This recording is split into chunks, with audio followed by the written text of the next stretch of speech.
Sandra, it's a very exciting time for me today because you made a big change from Guangzhou to Halifax.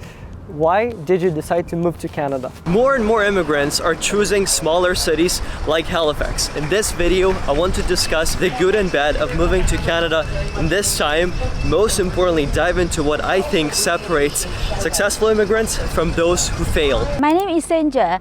I am Chinese, and I came from Canada just last month as an international student. My husband and my son also came with me, and my project will start next month, September. Sandra, moving from China to Canada wasn't easy for you. What were some challenges that you faced? As a native speaker of Chinese, I would say the first major challenges is definitely language. There are significant difference between in the explanations and the interlogies in these two different languages. English is definitely essential, but most of you watching this video already speak English. However, what I recommend is not just brushing up on your English skills, but starting to learn French if you haven't done it already. Here's my analysis to you that's highly important to understand if you're planning to get PR in Canada. Our new immigration minister, Mark Miller, is an MP, Member of Parliament, for Montreal. It's the biggest French-speaking city.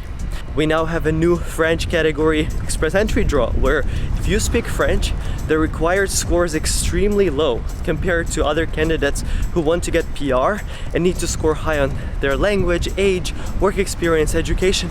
With French, most recent draw, I believe, had a cutoff score of 435. If you compare it to General was about 512. That's extremely difficult to attain for most immigrants. However, if you put in your intermediate French into the mix, PR becomes very accessible. However, if you're not in Canada yet and you're planning to move here, perhaps you're choosing student immigration because it's the most reliable way to get to permanent residency, do not underestimate how difficult study permit application has become. Now with the rising housing costs, and we'll talk more about it in this video, the Canadian government is pushed by the public to cut down on immigration.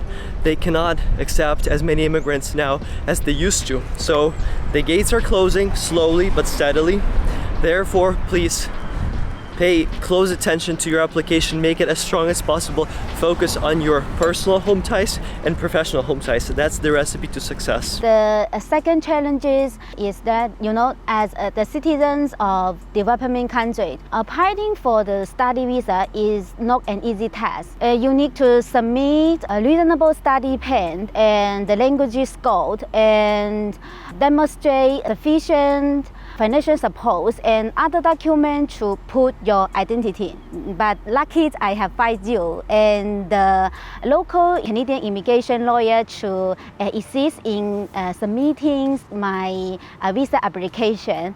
And this helps to improve the process of my visa. So you see now I can successfully enter Canada and arrive here, Halifax, and I have met you here. Yeah. So that's so great. We got a little family gathering in the background, so I hope you can still hear me. But I'm going to announce something you've probably never heard before. Something I haven't really announced yet on my channel is we will be the first immigration law firm in Canada offering a full refund if our client gets refused. So you apply with us, essentially no risk, because we're confident by applying for people like you, a very risky profile, and yet you got approved, you're in Canada now.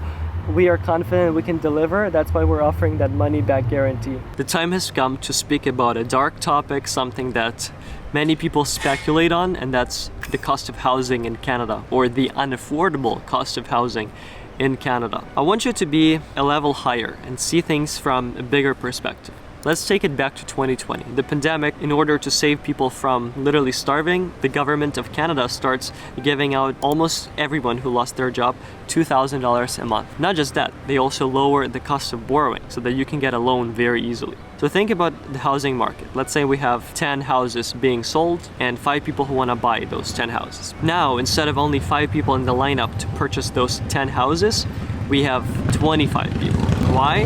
Because they have access to money. They have access to cheap borrowing, which in turn stimulated the housing prices as these landlords selling the homes realized, oh, why do I need to charge $100,000 for my house if I can charge $200,000 and there's people willing to pay that as they are offering me more than I'm asking for, which created a very unique situation that I've only seen in North America, the US and Canada, where real estate is so competitive that for you to purchase a home, you need to bid upwards. So let's say that I see there's a home sold on the market for $200,000. When I come to the landlord and I negotiate to buy it, I need to offer at least $230,000, $250,000. Otherwise, they will not sell to me because there's a lineup, 50 other people offering more money than they are asking for, which is nuts. But this is the market we have because of money, opportunities, and all that stuff.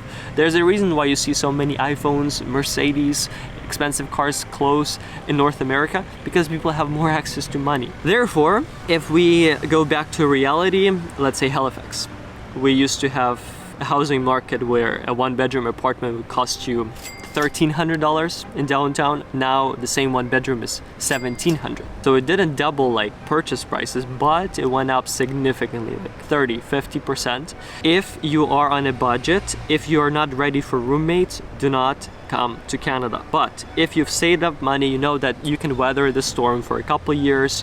When things go back normal, stabilize, yeah, sure, Canada can bring a lot of opportunity to you. Why I choose to live in Canada is simply because of access to opportunities. I don't think there's any other country that offers you the chance to start from scratch and really make it big. I feel like that Canadian societies are more inclusive and in terms of humanity care. I remember that Air Canada's flight delayed, and Air Canada's arranged a comfortable hotel for a few accommodation, and also he provides reasonable cash compensations in a short period of time. When it comes to Canada putting humans first, what this means to me personally is one example I want to bring up to you. So picture this, I'm in Vancouver, I'm flying my drone, getting wonderful downtown shots, and yet all of a sudden I crash into one of the skyscrapers. Obviously my drone is lost, it's on the 32nd floor or something,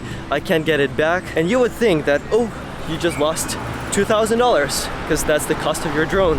Not in Canada. Because I purchased the drone with my Amex credit card, they sent me a check that reimbursed the cost of the drone completely. Which brings me to my point of complete security. I feel like no matter what happens, I'm secure. I know that if there's any credit card scams, let's say you lose it, somebody goes around tapping it, you can dispute that amount and receive all the money back. We are by one of the biggest ports in North America, the biggest commercial ports, and that's the port of Halifax. And that choice is intentional. The point I'm trying to make when I say what separates successful immigrants from those who fail is the same that sets apart port employees.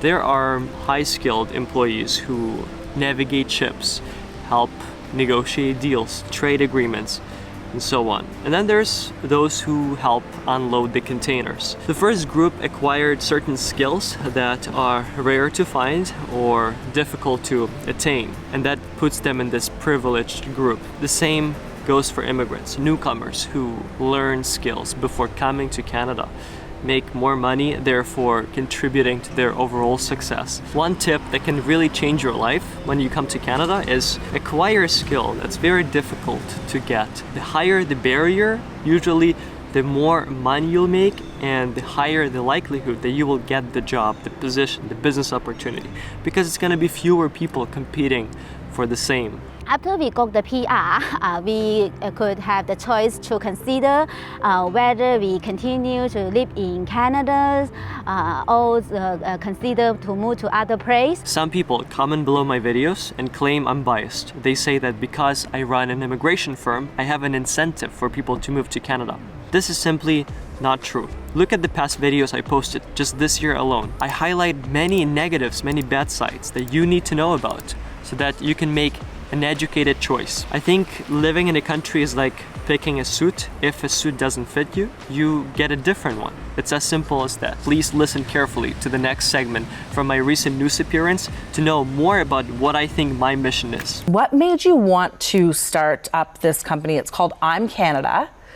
Tell us how you got involved. You know, Amber, I believe that immigrants are future leaders meant to drive this country forward, advance our economy, make it great. Just look at the recent reports. Canada's population growth has been the only positive population growth in the G7 at 2.7%, and that's largely due to immigration.